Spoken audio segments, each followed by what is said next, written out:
ৰৈ ৰৈ বিনালৈ আহি আছে চবে চাব ভিক্টৰ ঠিক নাই তাক মই কাষ্ট কৰি দিব পৰা কিন্তু দেই কোনোবা এটা কেৰেক্টাৰ কিন্তু তাৰ লগৰ এটাই কৈছে এটা টিচাৰ কেৰেক্টাৰ এটা টিচাৰে হয় বাৰু কিন্তু ইয়াৰ নিচিনা টিচাৰ খুব কম আছে অসমত এইয়া ডোণ্ট বাৰ্ক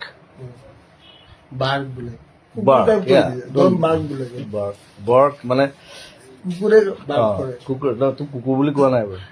মই আটাইতকৈ ভাল পাওঁ মই কিন্তু মানুহতকৈ বেছি কুকুৰক ভাল পাওঁ মোৰ গোটেই ঘৰখন কুকুৰ মই ৰিচেণ্টলি এখন চিনেমা চালো ইটছ কল্ড ডগ মেন চবে চাব it's a beautiful film about dogs আৰু মোৰ গোটেই ঘৰখন কুকুৰে ভৰ্তি গোটেই